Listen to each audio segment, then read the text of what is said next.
আসসালামু আলাইকুম। প্রিয় শিক্ষার্থী, একবার একটু চোখ বন্ধ করে ভাবুন তো যে আপনি সামনে যে বইটা খুলে রেখেছেন তার প্রত্যেকটা পাতায় আপনার জীবনের স্বপ্ন লুকিয়ে আছে কিনা? হ্যাঁ, লুকিয়ে আছে। আজ আপনি যার জন্য ঘাম ঝরাচ্ছেন, আপনার মা দিনের পর দিন ঘাম ঝরাচ্ছেন, নিজের বাবা নিজের শখ, আহ্লাদ সবকিছু বিসর্জন দিয়েছেন। আর আপনি কি করছেন? আপনি ক্লান্ত হয়ে গেছেন। আপনি হাল ছেড়ে দিতে চাচ্ছেন। কিন্তু কেন? স্বপ্নটাকে পূরণ করতে হবে। আপনার এই স্বপ্নকে পূরণ করতে গেলে আপনি ভূমি রেকর্ড জরিপ অধিদপ্তরের নিয়োগ পরীক্ষা যদি দিতে চান, তাহলে এই নিয়োগ পরীক্ষা শুধু একটা নিয়োগ পরীক্ষা নয়, এটা রীতিমতো একটি প্রতিযোগিতা, রীতিমতো একটি যুদ্ধ। এই যুদ্ধতে আপনাকে উত্তীর্ণ হতে হবে। জয় ছিনিয়ে নিয়ে আসতে হবে। জয় কেউ আপনাকে করে দেবে না। একটা চাকুরি আপনার জীবনের গল্পটাই পরিবর্তন করে দিতে পারে। আপনার আশেপাশের লোকজন যারা আজ আপনাকে বিন্দুমাত্র দাম দিচ্ছে না, পাত্তা দিচ্ছে না, এই চাকরিটা হয়ে গেলে তারাই আপনাকে মাথায় করে নিয়ে নাচাবে। এই সিচুয়েশনটা একটু মনে করুন, মনে করে নিজের পড়াটা কমপ্লিট করুন। প্রতিদিন হাজারো হাজার স্বপ্ন নষ্ট হয়ে যাচ্ছে। এই স্বপ্নগুলো জিইয়ে রাখতে হবে। আজকে এই ক্লাসে এমন কিছু টেকনিক, এমন কিছু টপিকস, এমন কিছু অস্ত্র শিখিয়ে দেব যা আপনার এই প্রতিযোগিতামূলক পরীক্ষায় অবশ্যই কাজে লাগবে। আর এই প্রতিযোগিতামূলক পরীক্ষার পাশ করতে গেলে সবচেয়ে বড় যে বাধা সেটা হচ্ছে লিখিত পরীক্ষা। আর এই লিখিত পরীক্ষায় যুদ্ধে আপনাকে সর্বাত্মকভাবে সহযোগিতা করার জন্য আমরা আজকের এই ক্লাসটি সাজিয়েছি। আমরা এই ক্লাসটি দিয়ে এবং এর পরবর্তীতে যত ক্লাস আসবে সকল ক্লাসে আপনাকে লিখিত পরীক্ষার সার্বিক একটা সিলেবাস দিয়ে দিব এবং কমপ্লিট করে দিব, যাতে আপনারা লিখিত পরীক্ষায় ভালো একটা মার্ক তুলে চাকরিটা পেয়ে যান। তাহলে প্রিয় শিক্ষার্থী, আর কথা নয়, তাহলে শুরু করি আমাদের আজকের ভূমি রেকর্ড জরিপ অধিদপ্তরের লিখিত প্রস্তুতিমূলক ক্লাস। 1 নম্বরে পদ অফিস সহকারী কাম কম্পিউটার অপারেটর। শুরুতেই যেটা এসে থাকে বাগধারা অথবা সন্ধি বিচ্ছেদ বিভিন্ন ভাবে আসে, আমরা পর্যায়ক্রমে লিখবো। তাহলে প্রথমে রয়েছে মুখ রাখা। তাহলে মুখ রাখা শব্দটির অর্থটা কি হবে? তাহলে এক্ষেত্রে আমরা সঠিক উত্তর করব কি? মুখ রাখা এই বাগধারাটির অর্থ হবে সম্মান বজায় রাখা। তাহলে আমরা এখানে কি লিখতে পারি? আমরা একটু সাইডে আমি লিখছি যে সম্মান বজায় রাখা। এবারে আপনাদের এটাতে কি করতে হবে? এটাতে একটা বাক্য যেহেতু এখানে বলা আছে অর্থ সহ বাক্য রচনা করুন, তাহলে বাক্য আপনারা একটা রচনা করতেই পারেন যে আপনার নিজের নাম দিয়েই লিখতে পারেন যে রহিম করিম যদু মধু কদু যেটাই হোক বার্ষিক পরীক্ষায় প্রথম স্থান অধিকার করে তার বাবা বা তার পরিবারের মুখ রেখেছে, এই জাতীয় কিছু একটা লিখতে পারেন। এরপরে যেটি রয়েছে একাদশে বৃহস্পতি। একাদশে বৃহস্পতি মানে কি আমরা জানি যে সৌভাগ্যের বিষয়। তার মানে এটা নিশ্চয়ই ভালো জিনিস। সৌভাগ্যের বিষয়ে আপনারা ভালো করে প্রস্তুতি নেন। কিছুদিন পরে আপনাদের এই সৌভাগ্যের বিষয় বা একাদশে বৃহস্পতি চলে আসবে ইনশাআল্লাহ। তাহলে এটাকে আমরা কিভাবে বলতে পারি বাক্য রচনায়? ওই যে বর্তমানে সরকারি চাকরি পাওয়া লোকজন একাদশে বৃহস্পতি ভাবে, মানে কি সৌভাগ্যের বিষয় ভাবে। এই তো হয়ে গেল। এরপরে যেটি রয়েছে টনক নড়া। টনক নড়া মানে কি সচেতন হওয়া, বুঝে ওঠা। মানে ওই যে চোর পালালে যেরকম বুদ্ধি বাড়ে সেই জিনিসটা। তাহলে টনক নড়া মানে কি সচেতন হওয়া। আমরা এখানে লিখতে পারি সচেতন হওয়া। ওকে, এবার আমরা বাক্য রচনা করব যেটা, যে বাক্য রচনা আমরা কিভাবে করতে পারি? যে অনেক সময় বিপদ আসার পরে মানুষের টনক নড়ে। হ্যাঁ, বিপদ আসার আগে আসে না, বিপদ আসার পরে। এরপর যেটি রয়েছে মাছের মা। খুব গুরুত্বপূর্ণ কিন্তু এটা। মাছের মা বলতে আমরা কি বোঝাবো এখানে? নিষ্ঠুর। নিষ্ঠুর। তাহলে মানে এটা বাক্য রচনা আমরা কি করতে পারি? যে এতিম ছেলে মেয়েদের প্রতি মাছের মায়ের মতো ব্যবহার করাটা উচিত নয় বা ঠিক নয়। আচ্ছা, এরপরে ৯-৬ এটা তো আপনারা জানেন ৯-৬ কি? অপচয় করা, তাই না? তাহলে অপচয় আমরা লিখবো। আচ্ছা, তাহলে এখানে ৯-৬কারী শয়তানের ভাই বা টাকা আচ্ছা ব্যবসার টাকা সে নয়-ছয় করছে, অপচয় করছে। আপনি যেভাবে সাজিয়ে গুছিয়ে জাস্ট একটা সুন্দর বাক্য দিয়ে দিবেন, যাতে স্যার অন্তত বুঝতে পারে যে আপনি কিছুটা হলে জানেন। পরবর্তী অংশে থাকতে পারে বিভিন্ন জিনিস। তবে আজকে আমরা যেটা দিয়েছি এক কথায় প্রকাশ, খুবই গুরুত্বপূর্ণ। এক কথায় প্রকাশ হাজির নাই। যিনি হাজির নাই তিনি কি? বর্তমানে উপস্থিত নাই। তার মানে তিনি অনুপস্থিত, রাইট? এটা আমরা অনুপস্থিত হিসাবে লিখব। আর লেখাটা খুব সুন্দর করবেন। যদিও আমার লেখা একদম বিশ্রী ধরনের ভালো। সুতরাং আপনারা একটু ভালো রকমের ভালো করার চেষ্টা করবেন, হ্যাঁ? ওকে। এরপরে পাখির ডাক রয়েছে। পাখির ডাককে আমরা কি বলবো? এটাকে বলবো আমরা কুজন, রাইট? পাখির ডাক হবে কুজন। এরপরে যেটা রয়েছে পরিমিত ব্যয় করেন যিনি, তাহলে পরিমিত ব্যয় করেন, তাহলে তাকে কি বলবো আমরা? মিতব্যয়ী। ঠিক আছে, মনে পড়ে তো? মিতব্যয়ী। বানানগুলো খুব সাবধান দেবেন। এখানে বয়ে জফলা আকার হয় কিনা, মনে হয় আকার হয় না, তাই না? আচ্ছা, মিতব্যয়ী। ওকে। এরপরে যার অন্য কোনো উপায় নেই, আচ্ছা, যার অন্য কোনো উপায় থাকে না তাকে কি বলা হয় এক কথায়? অনন্যোপায়। এটা খুবই গুরুত্বপূর্ণ।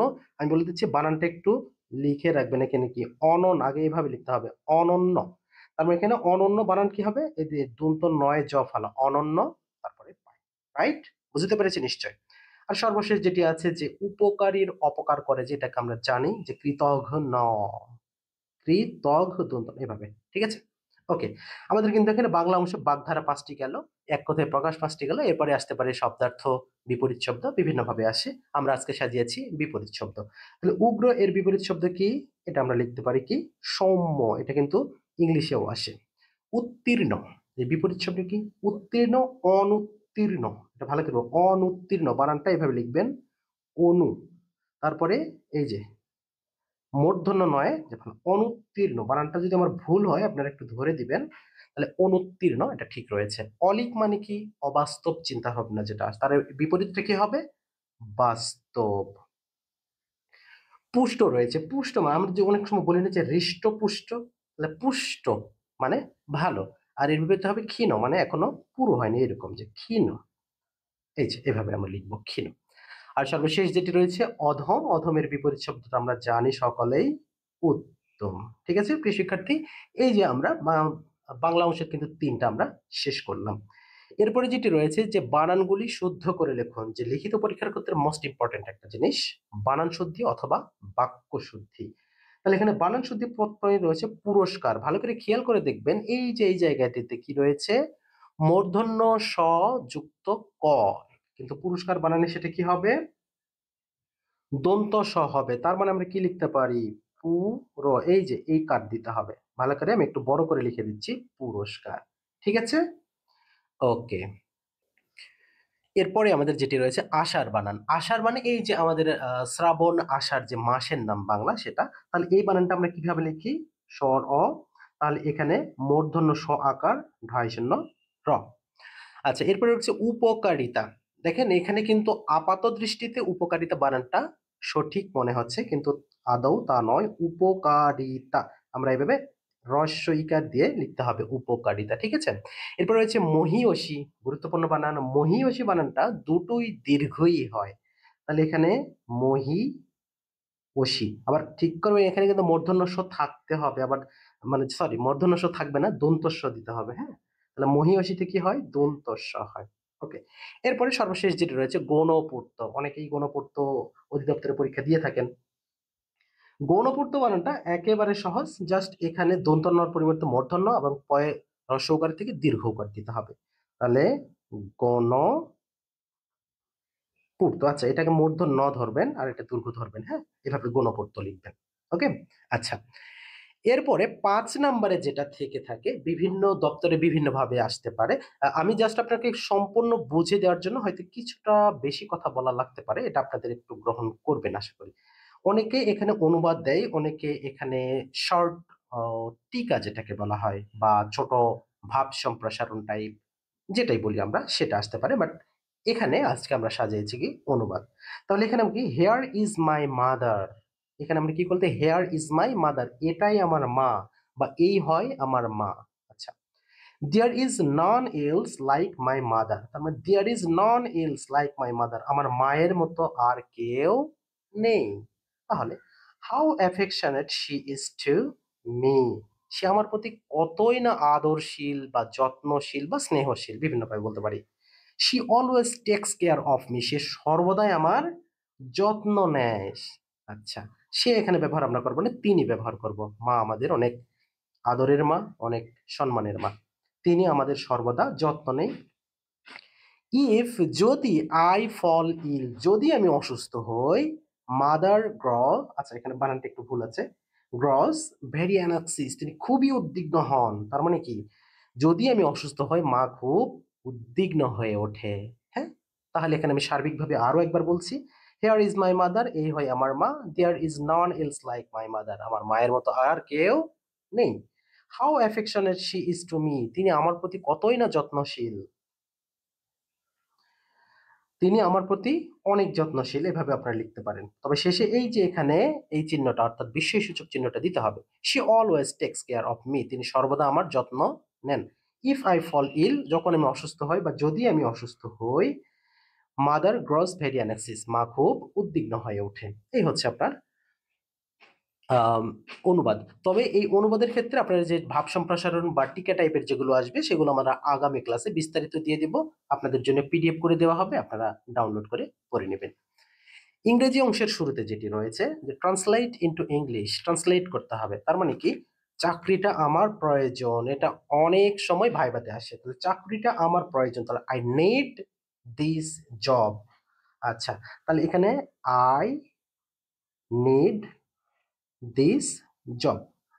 অনেক সময় এটা বলে যে চাকরিটা খুবই প্রয়োজন, এটা ইংলিশে ট্রান্সলেশন করুন, তখন আপনি বলেন I need this job badly. হ্যাঁ, এভাবে একটা বলবেন, মুখস্থ রাখবেন এই জিনিসগুলো। মানুষ মাত্রই ভুল, এটা তো আমরা অনেকেই জানি। টু ইর ইজ হিউম্যান, তাহলে টু ইর এখানে আমরা ই ডাবল আর লিখবো, ইজ হিউম্যান, তাহলে ইজ হিউম্যান। ওকে, আচ্ছা।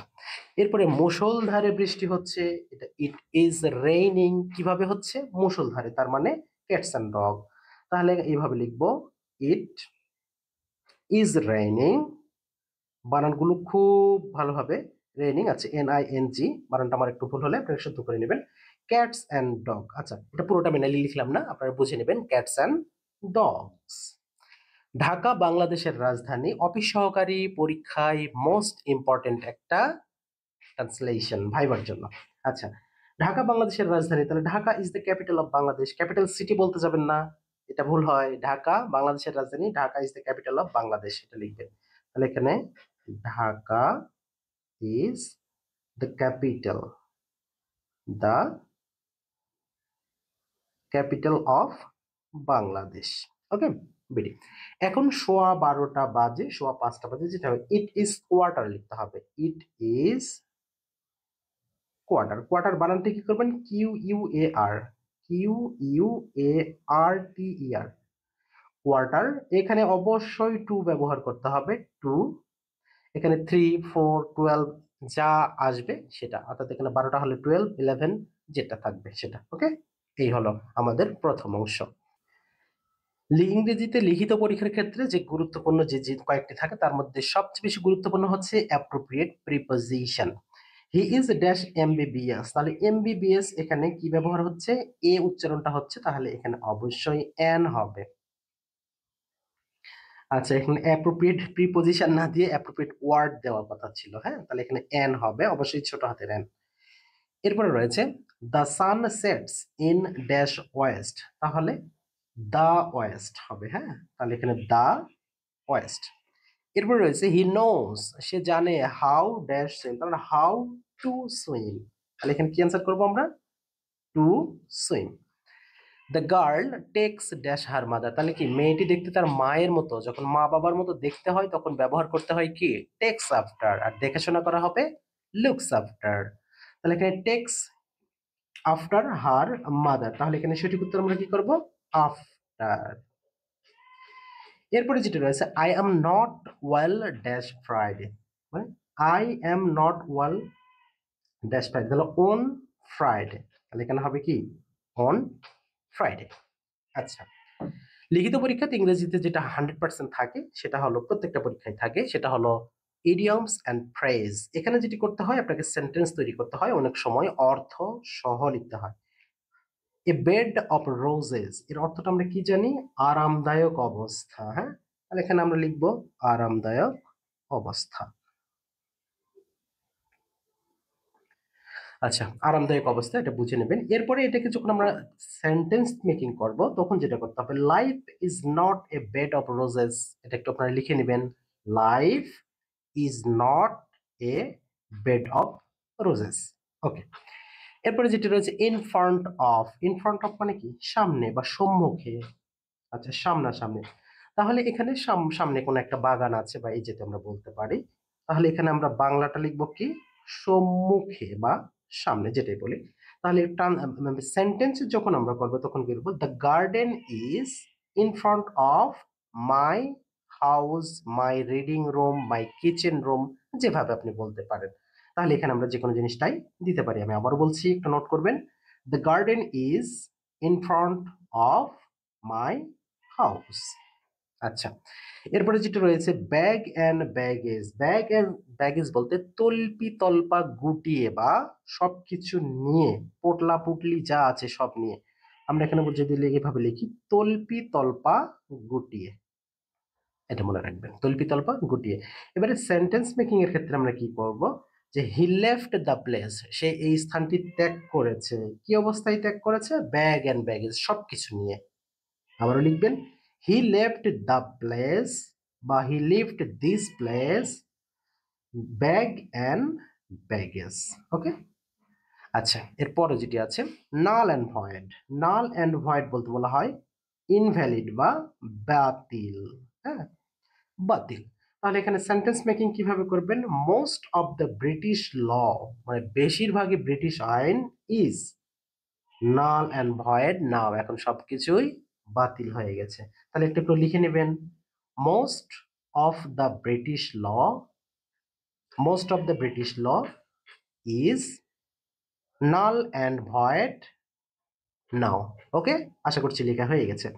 এরপরে যেটা রয়েছে ই নাম্বারে, ফেস টু ফেস, মুখোমুখি। হ্যাঁ, আমরা যেটা বলি যে মুখোমুখি, এই যে ফেস টু ফেস, ভাইভার এই যে একটা কিন্তু সিনোনিম, কিন্তু এই ফেস টু ফেস, মুখোমুখি পরীক্ষা যেটি হয়। আচ্ছা, এবারে কি করবো, যে আই লাইক টকিং, আমি পছন্দ করি কথা বলতে, ফেস টু ফেস, সরাসরি মুখোমুখি। ঠিক আছে না? আচ্ছা, এটা হলো সেন্টেন্স। আবার লিখে নেবেন, I like talking, I like talking face to face. আচ্ছা, 9 নম্বরে যেটা রয়েছে, correct the following sentence, does he goes to school. তাহলে এখানে ভুলটা কোথায়? দেখেন এখানে ভুলটা কোথায়, যেহেতু প্রথমে এখানে ডাজ ব্যবহার করা হয়েছে। কেন ব্যবহার করেছে? He third person singular number, এই জন্য আলাদা করে গোর সাথে আর এস যোগ করার প্রয়োজন নেই। তার মানে এইখানে শুধু গো ব্যবহার করতে হবে। তাহলে does he go to school, শেষে অবশ্যই কোশ্চেন মার্কটা দিতে হবে। ঠিক আছে? আচ্ছা, আর হ্যাঁ, আপনারা যদি এই মানে যে ক্লাসটা, এই ক্লাসের যেই কোশ্চিন ফাইলটা, এটা যদি আপনারা পিডিএফ চান তাহলে সেটিও আপনারা একটু কমেন্টে জানিয়ে দেবেন। আগামী ক্লাস থেকে আমরা এটা সহ সবগুলি পিডিএফ করে দেবো, হ্যাঁ, যাতে অন্তত আপনারা বাসায় একটু প্র্যাকটিস করতে পারেন। এরপরে যেটা হচ্ছে he succeed in get the job, তাহলে হি সাকসিড, তাহলে এখানে আমরা যেটা করতে হবে, he succeed to get the job. তাহলে আমাদের ভুলটা কোথায়? এই যে ইনের পরিবর্তে কি হবে? To get the job. আচ্ছা, এরপরে রয়েছে সি নাম্বারে, tell me what is your name. আচ্ছা, টেল মি, এখানে আর কোনো কিছু না, tell me what your name is. তাহলে হোয়াট ইজ ইউর নেম লেখো, হোয়াট ইউর নেম ইজ, তাহলে জাস্ট এই যে এই ইজটা লাস্টে দিলেই হয়ে গেল। আচ্ছা, the train is running on time. আচ্ছা, তাহলে এখানে কি, the train is running in time নাকি অন টাইম, কোনটা সঠিক? আচ্ছা, এখানে সঠিকটাই দেওয়া আছে, the train is running on time, অর্থাৎ সঠিক সময়ে ছেড়ে যাওয়া বোঝাতে অন টাইম বোঝানো হয়। তার মানে এইটাতে আর কোনো পরিবর্তন করা প্রয়োজন নেই। নেভার টেল লাই। আচ্ছা, এখানে কিছু একটা মিসিং মনে হচ্ছে না, যে নেভার টেল এ লাই, তার মানে কি মিসিং আছে? এ মিসিং আছে, নেভার টেল এ লাই। তাহলে আমাদের কিন্তু সেন্টেন্স কারেকশনটা হয়ে গেল। এরপরে যেটা আছে, make sentence following the word. এখানে মেক সেন্টেন্স থাকতে পারে, প্যারাগ্রাফ থাকতে পারে, একটা মিনি প্যারাগ্রাফ থাকতে পারে। আচ্ছা, make sentence following the word examination, এগুলো আপনারা পারবেন। Examination, examination is knocking the door, examination is way to justify a learner, বিভিন্নভাবে আপনারা দিতে পারেন। এরপরে হচ্ছে office, office should be near neat and clean, অফিসকে নিট অ্যান্ড ক্লিন রাখা উচিত। My my office in front of my house, এটা কিছুক্ষণ আগে যেটা বললেন সেটা দিতে পারেন। বাংলাদেশ, বাংলাদেশ, আচ্ছা, Dhaka is the capital of Bangladesh, একটা হলেই হয়, হ্যাঁ। লিবারেশন ওয়ার, এটা আরো সহজ, এটাও আপনারা পারবেন। Liberation war, in 1971 liberation war took place, হয়ে গেল একটা। Father of nation, the father of nation of Sheikh Mujibur Rahman, এটাও লেখা যেতে পারে যে দ্য নেম অফ বাংলাদেশ। বা একেবারে নর্মালি যদি আপনি মনে করেন যে Bangla Bangabandhu Sheikh Mujibur Rahman is the father of nation, এইভাবে। তো এইভাবে আপনারা যে কোনো ভাবে সেন্টেন্স মেকিং করতে পারেন, এটা একেবারেই মানে যে সহজ একটা বিষয়। এরপরে আমাদের মোস্ট ইম্পর্টেন্ট যে বিষয়টা সেটা হচ্ছে গণিত। এই গণিতে আপনি যত দখল নিয়ে আসবেন, এই গণিতটাকে আপনি যত ভালো করবেন ততই কিন্তু। ও হ্যাঁ, একটা কথা তো বলতে ভুলেই গিয়েছি, যে আপনাদের এই লিখিত পরীক্ষার কিন্তু একটা সাজেশন আমরা তৈরি করেছি, যেখানে লিখিত পরীক্ষার যে সিলেবাসটা আছে এই সিলেবাসটা মেনটেন করে আপনারা চাইলে আমাদের হোয়াটসঅ্যাপে যোগাযোগ করে এটি কিন্তু নিতে পারেন। আচ্ছা, এবারে এখন আসি, এক ব্যক্তি 400 টাকায় আম ক্রয় করে 500 টাকায় বিক্রি করলো, শতকরা কত লাভ হলো? এবারে কিন্তু আপনাদের মনে রাখতে হবে, এই যে এমসিকিউ পরীক্ষার সময় যে টেকনিকটা অবলম্বন করেছিলেন, এখানে কিন্তু আপনাকে পুরাটাই বিস্তারিত করতে হবে। তাহলে এখানে আমরা কিভাবে করতে পারি, যে 400 টাকায় ক্রয় করে 500 টাকায় বিক্রয় করেছে, তাই না? আচ্ছা, তাহলে এখানে লাভ হয়েছে না ক্ষতি হয়েছে? নিশ্চয়ই লাভ হয়েছে। তাহলে প্রথমে আমরা লাভ বের করব, 11 নম্বর, তাই না? 11 নম্বর সমাধান আপনারা লিখবেন, সমাধান। তাহলে প্রথমে আমরা কি বের করব? লাভ। তাহলে লাভ বের করব কিভাবে? 500 - 400 টাকা, এটা আপনি শর্ট ফর্মে আপনার টাকা বাংলায় লিখবেন। তাহলে এখানে 100 টাকা লাভ হলো। আচ্ছা, এখন বলুন তো কত টাকার জন্য 100 টাকা লাভ হলো? 400 টাকায় 100 টাকা লাভ হয়েছে। তাহলে এই 400 টাকায় যদি 100 টাকা লাভ হয়, তাহলে 100 টাকায় কত টাকা হলে সেটাই আমাদের বের করতে হবে। এবারে আমরা এখন লিখব যে 400 টাকায় লাভ হয় 100 টাকা, এগুলো কিন্তু আপনাকে পুরোটা লিখতে হবে, যে 400 টাকায় লাভ হয় 100 টাকা, অতএব 1 টাকায় লাভ হয় 100-র নিচে 400। এবারে যেটা বলছে 100 টাকায় কত, তাই না? অতএব 100 টাকায় কত? তাহলে এখানে 100 × 100 নিচে 400। আমরা শূন্যগুলো কেটে দিলাম, 4 দিয়ে 100-কে কাটলে কত হবে? 25 হবে। তাহলে এই 25 টাকা, তার মানে 100 টাকায় 25 টাকা, মানে অতএব দিয়ে আমরা কত লিখবো? 25%। তার মানে এই 25%টাই কিন্তু আমাদের রাইট অ্যান্সার হয়ে গেল। তাহলে আপনারা এক নজরে যদি চাইলে আপনারা স্ক্রিনশট নিতে পারেন এটা, যে আমাদের এখানে কত অ্যান্সারটা আসলো? 25%। প্রথমে আমরা লাভ বের করেছি, তারপর এখানে শতকরা বের করেছি। আশা করছি বিষয়টা বোঝাতে পেরেছি। এরপরে আমাদের যেটি রয়েছে যে এক ব্যক্তি, আচ্ছা ওটা তো হলো আমাদের। এরপর রয়েছে যে একটি কাজ করতে 200 জন লোকের 25 দিন লাগে, কাজটি 20 দিনে করতে চাইলে অতিরিক্ত কতজন লোক লাগবে? ভালো করে বুঝবেন, এখানে ওই কাজটি যদি থাকতো এবং এটা যদি মানসিক দক্ষতায় থাকতো তাহলে কিন্তু অ্যান্সারটা ভিন্ন রকম হবে। তাহলে এখানে যেটা আছে 200 জন লোক 25 দিন লাগে, 20 দিনে কাজ করতে অতিরিক্ত কতজন লাগবে? তো প্রথমে আমরা লিখবো এভাবে যে 12 নম্বর সমাধান। আচ্ছা, তাহলে 200 জন লোকের লাগে কত দিন? 25 দিন। তাহলে 200 জন লোকের লাগে 25 দিন। আমি বারবার বলছি এই লেখাগুলো আপনারা লিখবেন। 200 জন লোকের লাগে 25 দিন, তাহলে ওই কাজটা একজন করতে গেলে নিশ্চয়ই বেশি দিনের প্রয়োজন হবে, তার মানে 25 গুণন 200। অতএব কতজন বলছে? 20 দিনে বলছে। আচ্ছা সরি, 20 দিনে করতে চাইলে কতজন লোক লাগবে? তাহলে আমাদের এখানে একটু ভিন্ন হয়ে গেছে, যে 25 দিনে কাজ করে 200 জন লোক, তাহলে একদিনে করবে 200 গুণন 25 জন, অতএব 20 দিনে করবে কত? 200 গুণন 25 ভাগ 20। এক শূন্য এক শূন্য কাটবো, 2 দিয়ে 20 কে কাটলে হবে কত? 10। 10 দিয়ে 250 কে করলে কত? সরি, 25 কে করলে হবে 250 জন। এবার এখন কথা, আমাদের কতজন 20 দিনে প্রয়োজন হচ্ছে? 250 জন। বাট আমাদের আগে থেকে ছিল কতজন?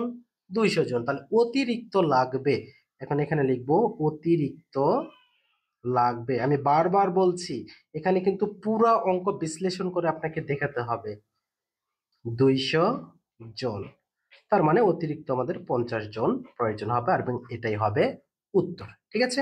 আচ্ছা, এটাও চাইলে আপনারা একটু স্ক্রিনশট নিয়ে নেবেন, যে আমরা কত সুন্দরভাবে করে নিলাম এখানে।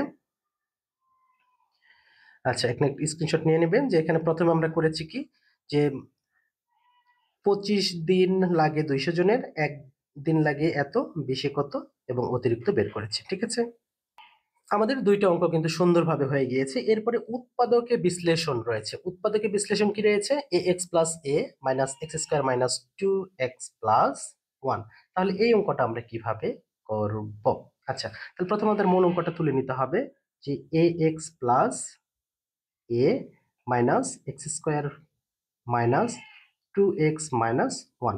তাহলে এখানে এই যে এইটুকু আমরা ঠিক রাখবো, a x plus a minus, এখানে কমন নিলে কি হবে? X square plus 2x+1। এইটুকুর মধ্যে যদি এ কমন নেই তাহলে আমরা কি পাবো? x+1 পাবো, মাইনাস ভিতরে আমাদের একটা ফর্মুলা হয়ে গেছে, x square minus 2ab plus b square, যেহেতু 1 এর উপর স্কোয়ার কিউব সমান, তাহলে এখানে কি হবে? x+1 total square, right? আচ্ছা,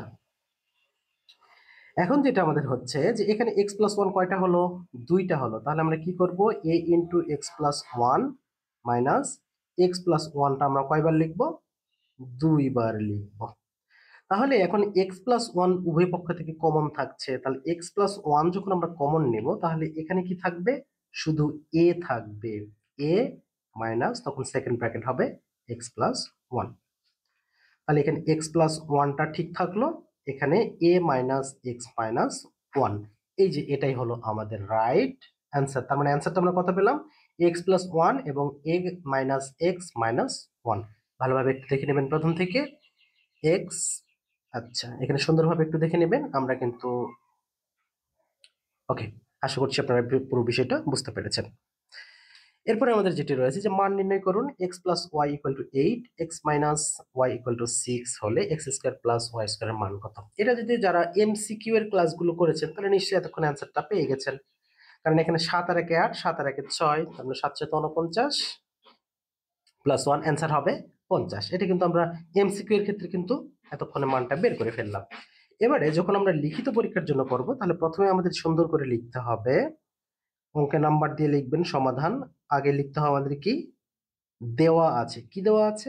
x plus y equal to 8, x minus y equal to 6, right? এবারে প্রদত্ত রাশি যত সুন্দরভাবে আপনি উপস্থাপন করতে পারবেন লিখিত পরীক্ষায়, তত আপনার কোয়ালিফাই হওয়ার সম্ভাবনাটা বেড়ে যাবে। তাহলে এক্স স্কোয়ার প্লাস ওয়াই স্কোয়ারের মান আমরা কিভাবে বের করি? এবারে এখন খেয়াল করতে হবে যে আমরা তো সূত্র দুইটা জানি, যে x a plus b total square minus 2, a plus a minus b total square plus 2। কিন্তু এখানে x minus y x plus y দুটোরই মান দেওয়া আছে। যখন দুটোরই মান দেওয়া থাকে তখন আমরা কিভাবে করি যে 2 into x square plus y square একটা যে সূত্র আছে সেটা আমাদের কাজে লাগাতে হবে। তাহলে সেটা কিভাবে করি? X plus y total square plus x minus y total square পুরোটার উপরে ভাগ 2, এই সূত্রটা আমাদের কাজে লাগাতে হবে। এবারে এক্স প্লাস ওয়াই এর মান কত? 8, 8 এর উপর স্কোয়ার হবে 8 স্কোয়ার প্লাস 6 স্কোয়ার, নিচে 2, তার মানে 8 8 64 প্লাস 36 নিচে 2, তাহলে দুটো মিলে কত হবে? 100 হবে। তার মানে 100 ডিভাইডেড 2 ইকুয়াল টু 50। ওকে, এই যে আমরা কিন্তু প্রথমে বলে দিচ্ছি কত, 7 7 49 আর 1 50, অ্যান্সার 50 হবে। তাহলে এই যে আমাদের টোটাল অঙ্কটি, আপনারা চাইলে প্রথম থেকে আরো একবার দেখে নেবেন, দেওয়া আছে, আমরা লিখেছি, প্রদত্ত রাশি দিয়ে সূত্র করেছি। এটা এক্স স্কোয়ার প্লাস ওয়াই স্কোয়ারের 3 নাম্বার সূত্রটি, x plus y total square plus x minus y total square divided 2, এই সূত্রটা ব্যবহার করেছি, মান বসিয়েছি, সেগুলোকে স্কোয়ার করেছি, যোগ করেছি, তারপরে ভাগ করেছি। আশা করছি সুন্দরভাবে এতটুকু পর্যন্ত বুঝাতে পেরেছি। এবং সর্বশেষ আপনাদের জন্য যেটি থাকবে সাধারণ জ্ঞান। সাধারণ জ্ঞান অংশে যে বিষয়টাগুলো থাকে, সাম্প্রতিক কিছু তথ্য থাকে, আপনার বেসিক কিছু বিষয় থাকে, অনেক সময় ইলাবোরেশন থাকে, এটা বিভিন্ন ভাবে থাকে। আমরা পর্যায়ক্রমে সবগুলো ক্লাসে সব কিছু আলোচনা করব ইনশাআল্লাহ। তাহলে প্রথমে এখানে লিখছে জাতীয় শিক্ষক দিবস পালন করা হয় কবে? গুরুত্বপূর্ণ বিষয় এই প্রশ্নটি। আপনারা অবশ্যই আমাদের এইচডব্লিউ থাকবে, আপনারা আপনাদের লোকেশন অর্থাৎ আপনারা কে কোথায় থেকে দেখছেন তা জানাবেন এবং আমাদের এই কাজটির লিখে দেবেন, কে কোথায় থেকে আছেন তার সাথে এইচডব্লিউটি করে দিবেন। আমাদের গত ক্লাসে যে সকল ছিলেন, আব্বাসউদ্দিন লিখেছেন চুয়াডাঙ্গা থেকে, পীরগঞ্জ থেকে সজীব ইসলাম, নকলা থেকে দেখছেন। আচ্ছা, কেমন আছেন? আচ্ছা, নকলা থেকে দেখছি, ওকে, ধন্যবাদ। এরপরে একাধিক পদে আবেদন করা, আচ্ছা এই ধরনের প্রশ্ন না। হামিদা লিখছেন গাইবান্ধা থেকে, নীলফামারী থেকে লিখছেন রোমানা আক্তার, আচ্ছা, এরপর নারায়ণগঞ্জ থেকে দেখছে ফারুক হাসান। এরপরে লিখেছেন শান্তি খাতুন, লিখেছেন পাবনা থেকে। ভূমির সাজেশন চেয়েছেন, হ্যাঁ ভূমির ক্লাস তো আজকে দেওয়া হয়ে গেল। আর এরপর তামান্না আক্তার রিমা লিখেছেন হবিগঞ্জ থেকে। আচ্ছা, মাহবুবা ইয়াসমিন এক্সাম রিটেন কি হবে? আচ্ছা, রিটেন তো হবেই, তবে সেটা এমসিকিউ এর পরে। আমি অনেক খুশি হয়েছি স্যার, প্রতিদিন ক্লাস দিচ্ছেন, ধন্যবাদ, লিখেছেন সোহাগী আক্তার। ওকে, রনি লিখেছেন প্রাতিপদিক সঠিক উত্তর।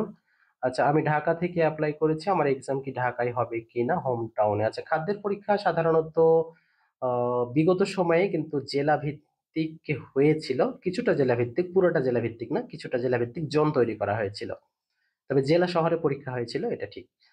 আচ্ছা, এবার আচ্ছা, তোয়াফির রেজা, আমি নামটা বুঝতে পারিনি। আসসালামু আলাইকুম স্যার, আপনি কেমন আছেন? আলহামদুলিল্লাহ। খুব সম্ভবত আপনি নওগাঁ থেকে দেখছেন, বা শমশেরনগর, সিলেট থেকে। নওগাঁ থেকে রিয়া টপ্পা লিখেছেন, শিপন হাওলাদার লিখেছেন বরিশাল থেকে। সালাম আলাইকুম, কেমন আছেন স্যার, লিখেছেন এমডি ফারদিন। আচ্ছা, এরপরে মালিহা ফেরদৌস লিখেছেন ভূমির ক্লাস, আচ্ছা ইউনিট সমাজকর্মের ক্লাস চেয়েছেন। আচ্ছা, আপনার সবগুলো ক্লাসই পাবেন, অবশ্যই আমাদের সাথে থাকতে হবে, হ্যাঁ সবগুলো ক্লাস পাবেন আপনারা ইনশাআল্লাহ। ওকে, তারপরে আমাদের যেটি রয়েছে যে খ নাম্বার, বাংলাদেশের, আচ্ছা, গণপ্রজাতন্ত্রী বাংলাদেশের সংবিধান কত তারিখে কার্যকর হয়? কার্যকর নিশ্চয়ই আপনারা জানেন যে এটি কার্যকর করা হয়েছিল 16ই ডিসেম্বর 1972। তাহলে আমরা লিখবো 16ই ডিসেম্বর 1972। আচ্ছা, এরপরে বাংলাদেশের প্রথম অস্থায়ী রাষ্ট্রপতি ছিলেন সৈয়দ নজরুল ইসলাম। এটা আপনারা একটু নোট করে নেবেন, সৈয়দ নজরুল ইসলাম। আচ্ছা, এটা আমি লিখে নেন, মুখে বলে দিচ্ছি। এরপরে কম্পিউটার আবিষ্কারককে, খুব গুরুত্বপূর্ণ দুটি প্রশ্ন পাশাপাশি রয়েছে, ভালো করে দেখবেন, খুব ভালোভাবে দেখবেন। এই যে কম্পিউটার আবিষ্কারক এবং জনক, কম্পিউটার আবিষ্কার করেন হাওয়ার্ড এইকেন। ভালো করে আবারও বলছি, ভালো করে মনে রাখবেন, কম্পিউটারের আবিষ্কারক হাওয়ার্ড এইকেন। কম্পিউটারের জনক বলা হয় চার্লস বেবেজকে। এখানে বলা আছে আধুনিক কম্পিউটারের জনককে, এটা কোনো প্যাচ লাগাবেন না। কম্পিউটারের জনক বলা হয় চার্লস বেবেজকে, আবিষ্কার করেন হাওয়ার্ড এইকেন। আর আধুনিক কম্পিউটারের জনক বলা হয় জন ভন নিউম্যানকে। আবার বলছি, জন ভন নিউম্যানকে। বাংলাদেশকে প্রথম স্বীকৃতি দেয় কোন দেশ? প্রথম স্বীকৃতি দেয় হলো ভুটান, যদিও কিছুদিন আগেও, আচ্ছা ওই প্রসঙ্গে না যাই। আন্তর্জাতিক শ্রমিক দিবস কবে পালন করা হয়? কিছুদিন আগে আমরা যেটা সকল শ্রমিকরা পালন করেছে, আমরাও এক ধরনের শ্রমিক হয়ে গেছি রে ভাই। আমরা তো এমন শ্রমিক হয়ে গেছি, ঠিক মতো পেমেন্টটা পাই না, এটা হলো সমস্যা। ওকে, তাহলে আন্তর্জাতিক শ্রমিক দিবস 1 মে পালন করা হয়, যেটাকে আহ 8 ঘন্টা শ্রম কার্য দিবসে, যেটা প্রত্যেকটা দিবসে 8 ঘন্টা কার্যক্রমের জন্য করা হয়েছিল শিকাগো শহর থেকে, যেটার আন্দোলনের সূচনা হয়েছিল। বাংলাদেশের প্রথম টানেলের নাম কি? এই জিনিসটা ভুল করবেন না, বাংলাদেশের প্রথম টানেলের নাম কর্ণফুলী টানেল। এই জিনিসটা যেন কোনো অবস্থাতেই ভুল না হয়, কর্ণফুলী টানেল, যদিও নামটা অন্য ছিল, বর্তমান নাম কর্ণফুলী টানেল। ডক্টর মোহাম্মদ ইউনূস কত সালে নোবেল পুরস্কার পান? 2006 সালে, এটা কম বেশি সবাই জানেন। এবং মোস্ট ইম্পর্টেন্ট কোশ্চেন যেটা, বৈষম্য বিরোধী ছাত্র আন্দোলনে শহীদ আবু সাইদ কবে নিহত হন বা শহীদ হন? এই প্রশ্নটা কিন্তু এখনকার পরীক্ষায় আসছে, এটা ভালোভাবে, আবু সাইদ এবং মুগ্ধ দুটোই আপনাকে পড়তে হবে, এছাড়া অন্যান্য যারা আছে তাদেরটাও পড়া জরুরি। ওকে, তাহলে এই প্রশ্নের উত্তরটাও কিন্তু আপনাদের জন্য একটা এইচডব্লিউ রেখে দিচ্ছি। প্রিয় শিক্ষার্থী, আপনারা যে যেখান থেকে এতক্ষণ আমাদের এই গুরুত্বপূর্ণ লিখিত ক্লাসে যুক্ত ছিলেন, সবাইকে অসংখ্য ধন্যবাদ জানিয়ে শেষ করছি আমাদের আজকের ক্লাসটি। দেখা হচ্ছে আগামীকাল আরো একটি গুরুত্বপূর্ণ লিখিত স্পেশাল ক্লাসে। সে পর্যন্ত আল্লাহ পাক সবাইকে অনেক ভালো রাখুন, সুস্থ রাখুন, এই শুভকামনায় বিদায় নিচ্ছি। আল্লাহ হাফেজ।